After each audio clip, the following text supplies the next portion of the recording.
তৈরি করা হলো রোম সাম্রাজ্যের মধ্যে সবচাইতে সুন্দরী নারী, যেই নারীকে একবার দেখলে পরে পাগল হয়ে যাবে, ওই নারীর জন্য পুরা রোম সাম্রাজ্যের সমস্ত যুবক বৃদ্ধরা পাগল। ধরে কন আল্লাহু আকবার।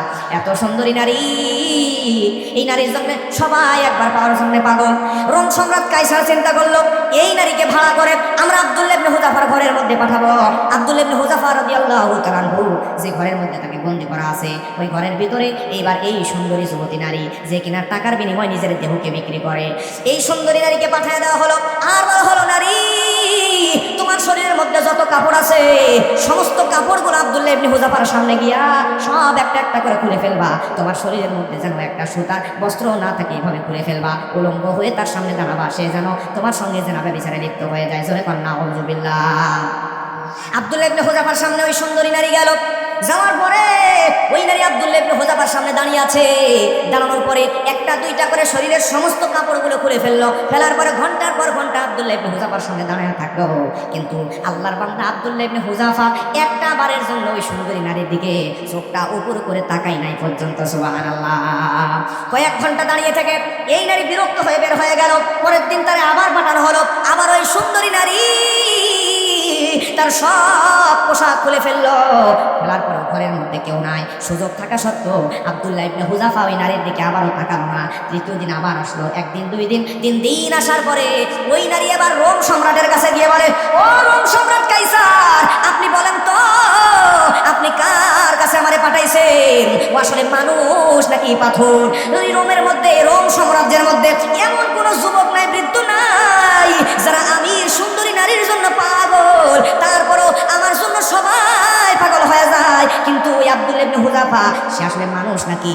আমার এই ঘন্টার পর ঘন্টা উলঙ্গ হয়ে তার সামনে দাঁড়ায় থাকলাম, কিন্তু একটা সেকেন্ডের জন্য আমার দিকে তাকালো না। আসলে তার ঈমানকে আমার মতো নারী কোনোদিন নষ্ট করতে পারবে না। সুবহানাল্লাহ। এবার রোম সম্রাট অবাক হয়ে গেল, চলে গেল আব্দুল্লাহ ইবনে হুযাফার কাছে। যাওয়ার পরে বলল, আব্দুল্লাহ ইবনে হুযাফা, তুমি আসলে কেমন মানুষ? তোমার ঈমানটা এত মজবুত কেমনে হলো? আমি তোমার কাছে কিচ্ছু চাই না, তোমার কপালের মধ্যে একটা চুমু দিতে চাই, বিনিময়ে তোমার বন্দীদেরকে আমি ছেড়ে দেবো। জোরে বলেন সুবহানাল্লাহ। ঈমান এরকম হওয়া লাগবে, সুন্দরী নারী চোখের সামনে থাকবে, তারপরও তাকানো যাবে। প্রিয় ভাইয়েরা আমার, লক্ষ্য করেন, মুমিন বান্দাদের 5 নম্বর গুণ। জোরে বলেন, কয় নম্বর গুণ? আরো জোরে। জোর হলো না, জোরসে বলুন। কি ভাই, নির্বাচন আসতেছে, এই আওয়াজে হবে? 15-16 বছর নির্বাচন করেন নাই, এখন ভুলে গেছেন সবকিছু নাকি?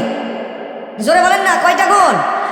প্রিয় ভাইয়েরা আমার, লক্ষ্য করেন, মনোযোগ দিয়ে শুনতে হবে। 5 নম্বর গুণ আল্লাহ রাব্বুল আলামিন কোরআনের মধ্যে বলেন, ইল্লা আলা আসওয়াজিহিম আও মা মালাকাত আইমানুহুম ফাইন্নাহুম গায়রু মালুমিন ফামান ইবতাগা ওয়ারাআ যালিকা ফাউলাইকা হুমুল আদুন। জোরে বলেন আল্লাহু আকবার।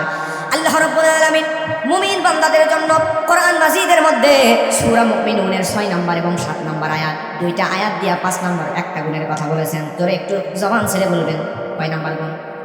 5 নম্বর গুণ আল্লাহ রাব্বুল আলামিন জানিয়ে দিচ্ছেন।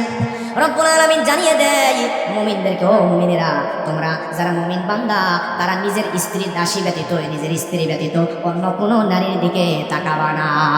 আল্লাহু আকবার।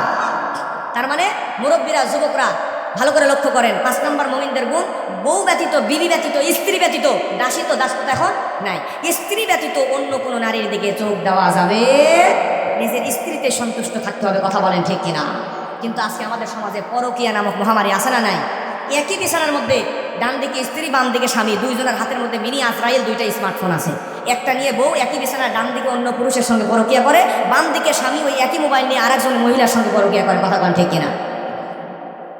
আমি বলি যুবক ভাইরা, মুরব্বীরা, সন্তানদেরকে ওই ক্লাস 8-9-এ মোবাইল কিনে দিবেন না। মিনিমাম এসএসসির পরে, ইন্টারের পরে যখন প্রয়োজন হবে তখন পড়াশোনার জন্য। এছাড়া মোবাইল কিনে দিলেন তো আপনি বললেন, আমি মনে করি যে মোবাইল দেওয়ার থেকে একটা রিভলভার কিনে দেন, বন্দুক কিনে দেন, আপনার গুলি করে শেষ করে দেবেন। মোবাইল দেবেন, সেও দুনিয়া আখেরাত শেষ করবে, আপনারও শেষ করবে। কথা বলেন ঠিক কিনা?